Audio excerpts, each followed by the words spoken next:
I'm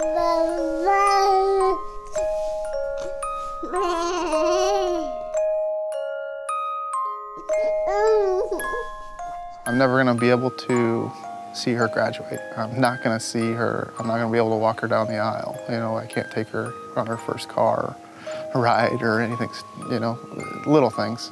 I mean, you look at those big events and you just know that it's not gonna happen for her. The thing that tears me up is I was running late that Monday and I didn't give her a kiss and I didn't get to say I love her.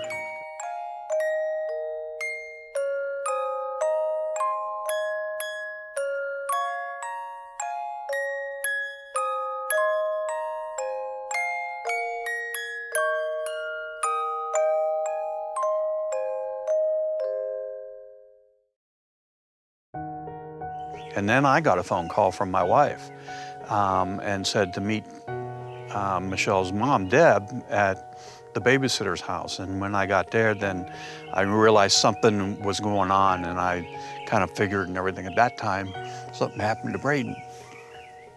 Does Santa go to heaven? Does heaven have kindergarten? Will he get a birthday cake on his birthday? Does he know that we love him? Does he know that we miss him? That, you know, those things where you're just like, oh my God, out of the mouths of babes, because it's really how they feel, and they're asking you honest questions. They don't know, they're lost. So that's where it becomes hard, because you're trying to struggle with your own grief and your own way to get through it. And you're also trying to help your child understand, when as an adult you have no idea. I think the biggest nightmare for a parent is to lose a child, but especially when they are so young. You know, babies, you know, people dream of having a baby and holding it, and then just to know that in one day could be no more. And that's pretty hard to understand.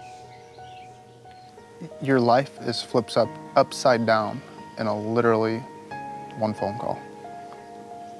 Every night you had your routine. You were gonna, you know, give your daughter a bath. You were gonna feed her, you know, play with her, have tummy time. You don't get to do those things anymore, so you're just lost. So I took all of his clothes that were dirty, and I put them in Ziploc bags to preserve the smell, essentially the formula and lotion smell. And for 6 months, I slept with his pair of pajamas that he wore. And I would wake up in the middle of the night and realize I didn't have them in my hand, and I would start searching for it to find him.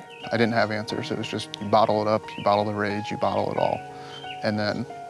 And time comes, as time goes, you will start to process, and that's when you start to have your questions. And that's what I did with, you know, I reached out to Michelle and Angie and got those questions answered. But I feel like, you know, I at least am involved in the organizational side, that I can make an impact. I am one of 2 directors with the SIDS Foundation.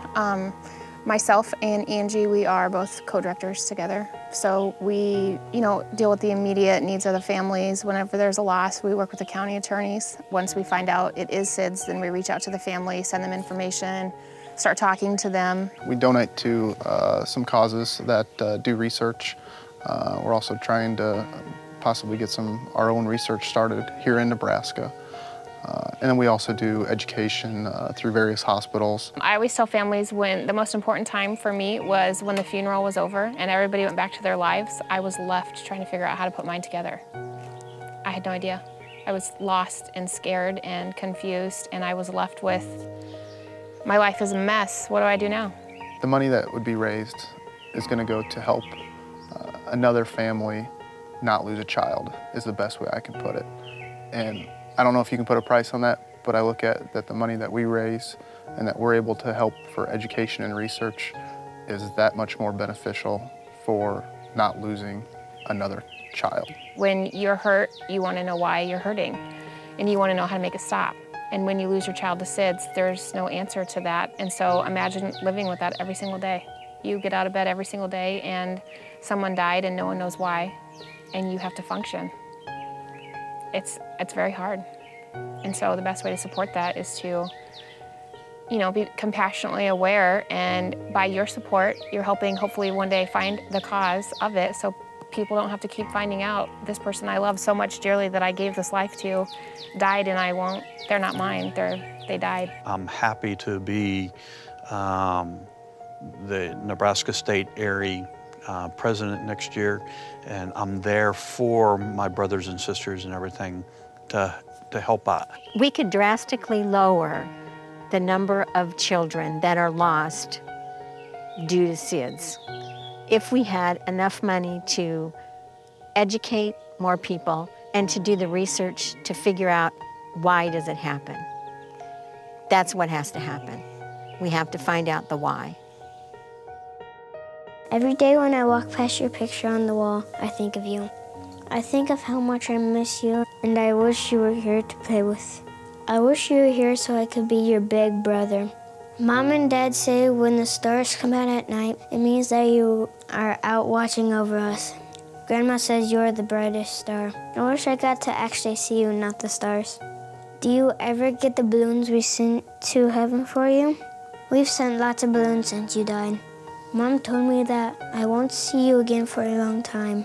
Mom and Dad told me that you weren't sick, that you just went to sleep and you went to heaven. I miss you. I wish you didn't have to die. I'm an awesome big brother, and I wish I could have showed you. I love you, and I know you are always with me and watching over us. Mom says it's never goodbye. It's I will see you later. I love you.